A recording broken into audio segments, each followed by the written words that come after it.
guys! Welcome back again to my channel, Kumski Vlog. So, for today's video guys, gagawa tayo ng bihon with chicken. So, tingnan muna tayo guys. What you're given, that's how we live it. Don't be mad at the system, it's simply how we've existed. I hear a lot of people talking like they politicians and choose to be an accountant because it's safe in a bit.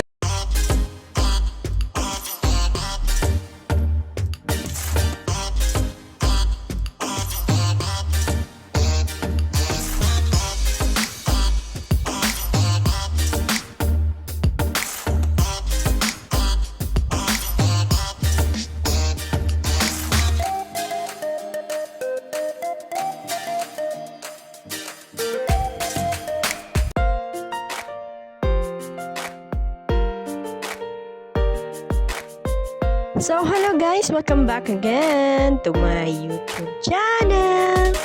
So ngayon guys is mainit na yung kawali natin. So, nilagay ko na yung ating mantika. Pag tapos niyan is ilalagay naman natin yung ating garlic. At saka haluin lang ng haluin.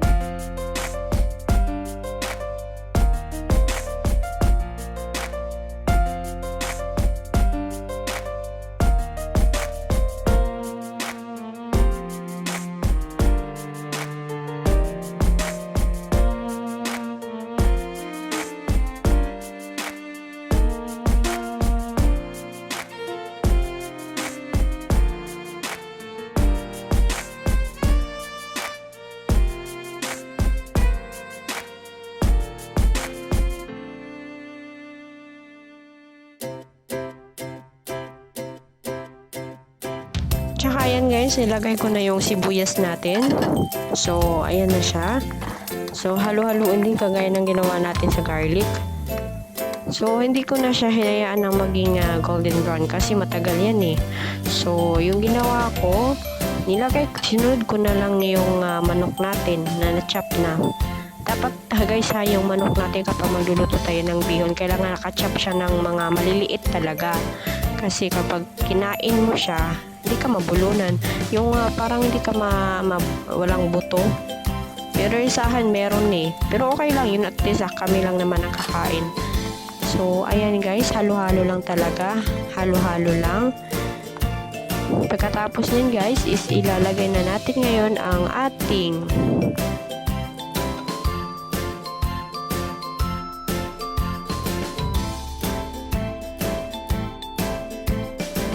So, ayan guys, ilalagay na natin ang ating chicken na na-chop na. So, try nyo din ito guys. Pero, yung iba naman, yung sa atin naman sa Pilipinas, wala kasing kwan dito, yung baboy, yung karne ng baboy. Yung sa kwan kasi masarap siya kapag karne ng baboy. Malasa talaga siya. Pero, okay din naman ang manok. Sarap din naman. Kasi, kwan talaga, the best talaga yung bihon kapag may mga halo na manok, baboy ba, karne ng baboy, ganon. Pero okay lang yan kasi nandito tayo sa Middle East, bawal yan. So ayan guys, so nilagay na natin yung ating manok. So hayaan mo lang siya na kumulo konti, yung parang sinisip niya yung tubig. So maging may kwan na yan, mantika na siya konti. So, hayaan nyo lang siyang halo-haluin hanggang sa parang luto siya konti. Doon mo na ilalagyan ng tubig.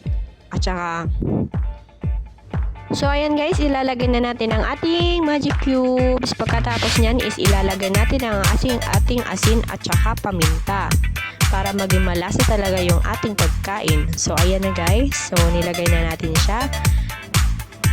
So, halo-haluin mo din siya para makoted lahat ng manok para maging malasa talaga siya. So, pagkatapos nyo guys is ilalagay naman natin yung ating carrots ngayon, mga saglit. Ilalagay natin siya para naman maging malambot na yung carrots. Okay lang sa akin kung malambot siya masyado, depende sa inyo kung gusto nyo ba ng ilaw, gano'n. So, kayo nang bahala. So, ayan guys, nilagay ko na yung carrots natin. So, hayaan mo na siyang ihalo mo talaga siya para naman umalat yung ating carrots. So, makotin niya yung manok natin. So, ayan guys, halu-haluin ko na siya ng konti. Kasi yung carrots kasi hindi siya masyadong matagal siya maglambot. So, nilagay ko na lang siya. Depende talaga sa inyo kung gusto niyo ba yung masyadong parang crunchy siya. Depende sa inyo. Kasi kayo din naman ang kakain, diba? So, yung sa akin kasi gusto ko yung malambot na.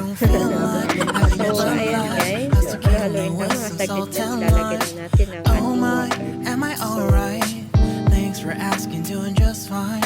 Can I say that you're looking real nice? We'll have to chat right now before I get high. When you gaze into my eyes, I feel like I'm on cloud nine. You ain't harder than 4th of July. I think I can go all night, yeah. The way you bite your Lagyan ko lips, rin siya ng konting toyo at blush and saka smile you asin para give. sa tikman yung You're din just kung so tama lang stunning. kasi yung last ng pagkakakuha. Pagkalagay ng mga asin, gano'n, depende sa inyo. Kasi yung sa akin, tinatansya ko lang talaga yung last Something special made me think about you. ng sabaw ng bihon. So, ayun guys, di ba kumulo na siya agad kasi yung nilagay ko kasi na tubig is mainit na siya. So, nagkakakuha na ako ng baboy na ako ng mainit na tubig. So, ayun guys, kaya mo na siyang kumulo ng kumulo. Sa yung lasa is coated din sa kuwan sa sabaw.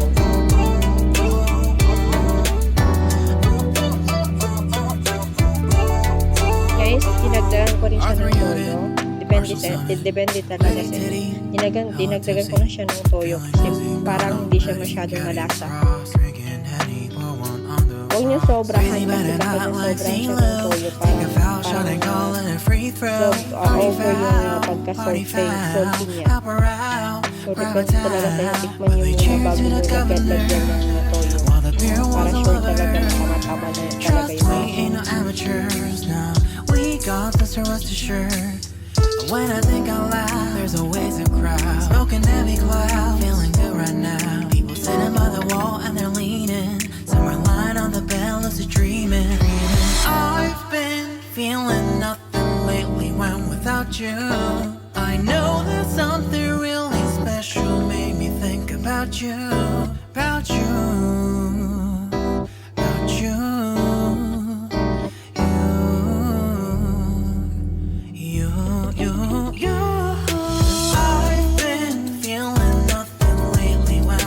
You.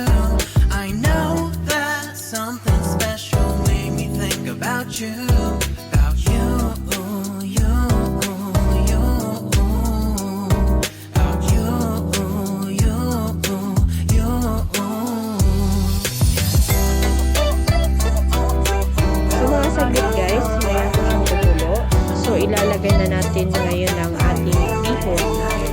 So ito na yung time na ilalagay na natin yung ating bihon isa-isa. So yung bihon natin guys is matigas talaga yung bihon. So kailangan natin siyang isok talaga sa sabaw na ating ginawa.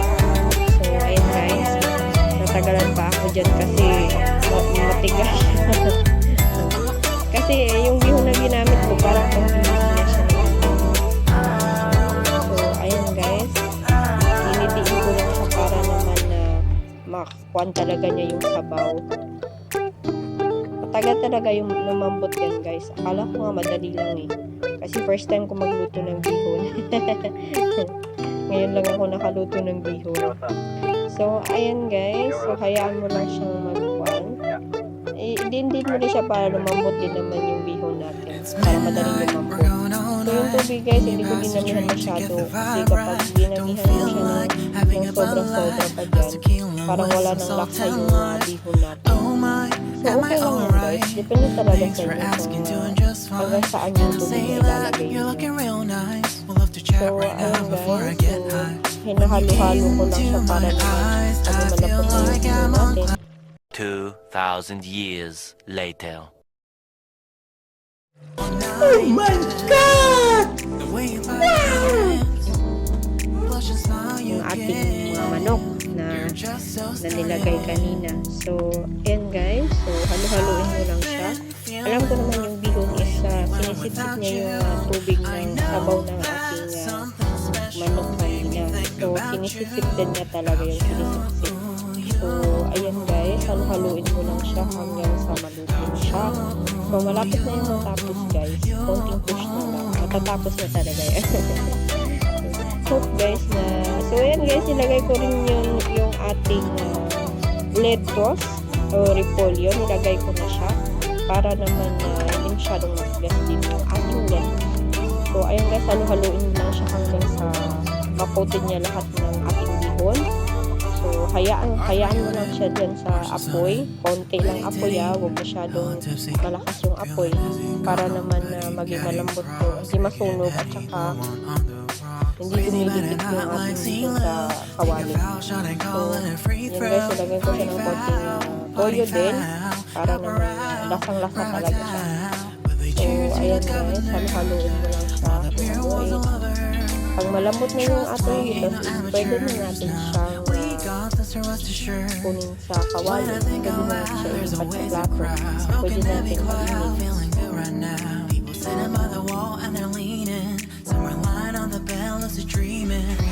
I've been feeling nothing lately when without you.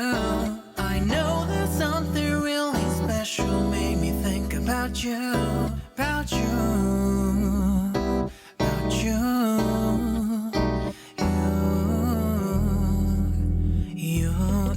you.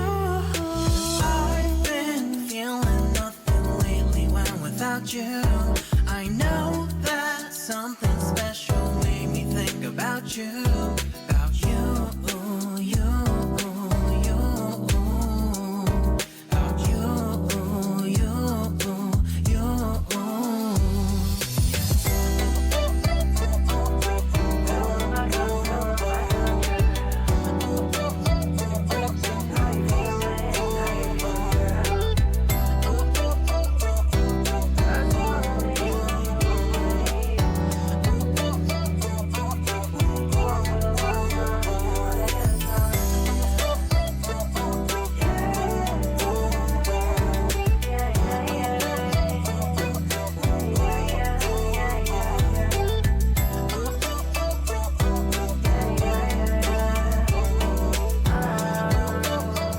So, ayan guys, done na ang ating bihon with chicken. So, nilagyan ko na siya ng toppings at saka nilagyan ko din ng lemon.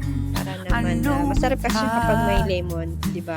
Matry din niya. Masarap din siya sa pandesal, ganun. At saka, salamat din pala sa lahat ng mga team na sumusuport palagi sa akin. At saka, don't forget to like, share, and subscribe sa ating YouTube channel. See you soon on my next vlog guys. At saka, thank you din. Sobra. Hope nag-enjoy kayo. So, bye-bye muna guys. Love you all. We've got to fight to find a way. Dare to fall to find out what to say. No more hate. Just admit that you're just afraid. Time to let go of all your fears and So, ayun guys. So,